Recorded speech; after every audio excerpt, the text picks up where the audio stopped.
Hi yogis, welcome back. We are talking about Patanjali's 8 limbs of yoga now. So we've moved to this part in our Yoga Sutras where Patanjali gives us these 8 instructions, or the 8 limbs of yoga, or Ashtanga yoga. And each of these 8 limbs provide us a tool for how to live a more yogic life. The first is yama, and yamas have to do with our relationship to the external. The first one is ahimsa, and ahimsa means non-harming, so it means basically don't hurt anybody, and that means not only in action but also in how you speak and how you think, and also in your intention. So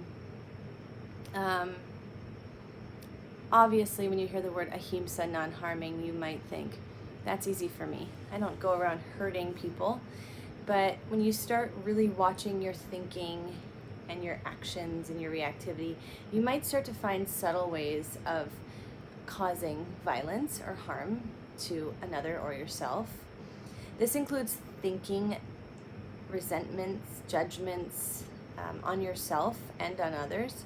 Ahimsa, or non-harming, is the action of moving towards love. So anything that moves you away from the experience and feeling of love and the completeness and wholeness of love would be harm.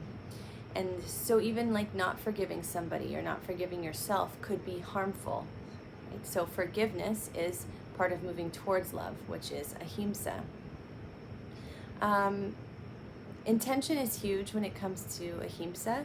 So somebody that intended to do evil or harm, and then someone side by side who did an action without the intention of causing harm, but it did, more karma would be delivered to the individual who had done the intended harm. More karma in the form of an opposite reaction, right? Like we talked about in the last video, to a different degree of return, right? And so you don't have to worry about every little action you take. It's all in what is your intention. So asking yourself that often, what is my intention? And if it is to cause any ill will to anybody, you'll want to stop and check that.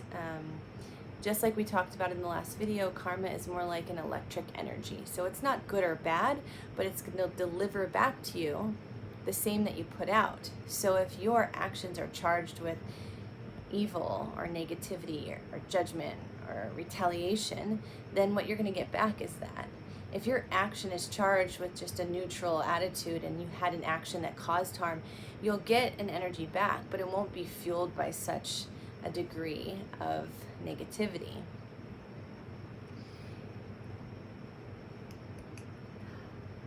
We can learn a lot about ahimsa on the mat and how we think about ourselves.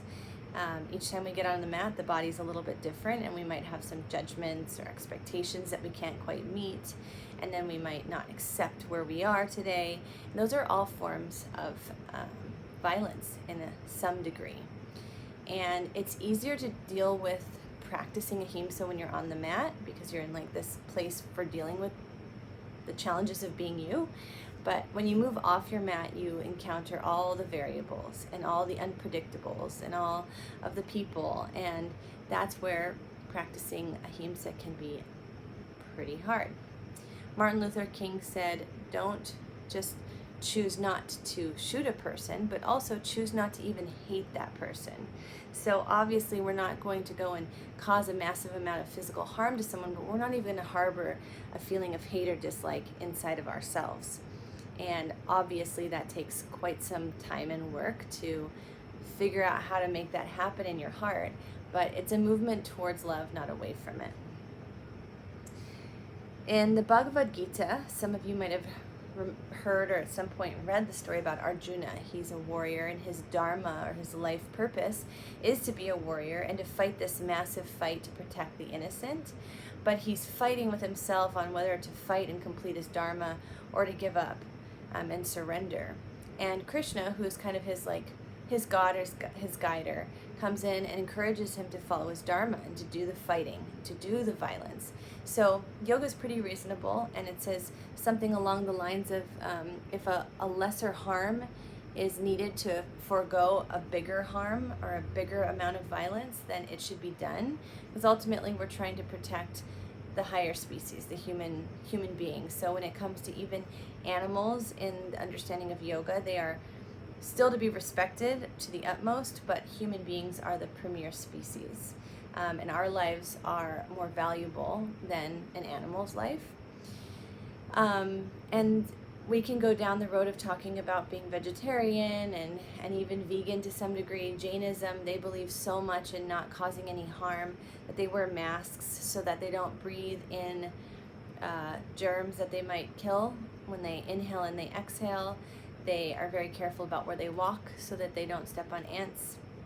And they boil, I believe they boil their water so that when they drink their water, they don't kill things when they drink their water. So everything can be taken to a certain degree, and it's really about where are you most comfortable and where's your intention at this stage. So kind of find a balance for yourself.